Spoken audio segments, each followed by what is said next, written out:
Senior സിറ്റിസൺസിന്റെ ഡോക്യുമെന്റിൽ ഇന്ന് ചെറിയൊരു വ്യത്യാസമായിട്ട് തോന്നുന്ന കാര്യം ആവശ്യം വരുന്ന സമയം വലിയൊരു കോംപ്ലിക്കേഷൻ ആയി മാറാം. കൺസൾട്ടേഷനുകളിൽ സീനിയർ സിറ്റിസൺസിന്റെ ഡോക്യുമെന്റ്സ് പരിശോധിക്കുമ്പോൾ ഞങ്ങൾ പലപ്പോഴും കാണുന്ന കാര്യങ്ങളിൽ നിന്നാണ് ഈ പറയുന്നത്. അതുകൊണ്ട് നിങ്ങളുടെ വീട്ടിൽ അച്ഛനോ അമ്മയോ സീനിയർ സിറ്റിസൺ ആണെങ്കിൽ ഈ 5 കാര്യങ്ങൾ ഒന്ന് ചെക്ക് ചെയ്യൂ. 1.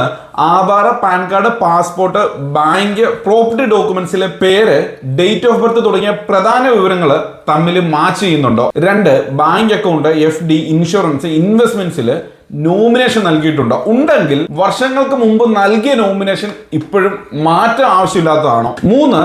ആധാർ, ബാങ്ക്, മറ്റ് പ്രധാന റെക്കോർഡ്സിൽ ഇപ്പോൾ ഉപയോഗിക്കുന്ന മൊബൈൽ നമ്പർ തന്നെയാണോ ലിങ്ക് ആയിരിക്കുന്നത്? ഇതുവരെ പറഞ്ഞ 3-ൽ 1 നിങ്ങൾ ഇതുവരെ ചെക്ക് ചെയ്തിട്ടില്ലെങ്കിൽ ഈ വീഡിയോ സേവ് ചെയ്ത് വെക്കൂ. പിന്നീട് അച്ഛന്റെയും അമ്മയുടെയും ഡോക്യുമെന്റ്സ് എടുത്ത് ഒന്നൊന്നായിട്ട് പരിശോധിക്കാം. 4. പെൻഷൻ, ബാങ്ക് KYC, ഇൻഷുറൻസ് ഇവയിൽ ചെയ്യേണ്ട ഏതെങ്കിലും അപ്ഡേറ്റ് ബാക്കിയുണ്ടോ? 5. Property documents, bank, FD details, insurance, pension records ബില്ലുണ്ടെങ്കിൽ അതും. ഇവയെക്കുറിച്ച് കുടുംബത്തിൽ വിശ്വസിക്കാവുന്ന ഒരാൾക്കെങ്കിലും വ്യക്തമായിട്ട് അറിയാമോ? കാരണം ഒരു ഡോക്യുമെന്റ് പ്രോബ്ലം ഉണ്ടോ എന്നറിയാൻ ആ ഡോക്യുമെന്റ് മാത്രം നോക്കിയാൽ പോരാ. ചിലപ്പോൾ മറ്റു ഡോക്യുമെന്റ്സുമായി കമ്പയർ ചെയ്യണം.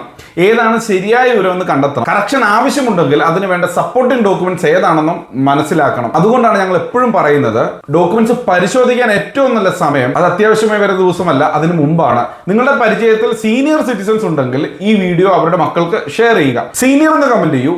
സീനിയർ സിറ്റിസൺസിന്റെ ഡോക്യുമെന്റ് ചെക്ക് ചെയ്യാനുള്ള ചെക്ക് ലിസ്റ്റ് ഇൻബോക്സിൽ അയച്ചു തരാം.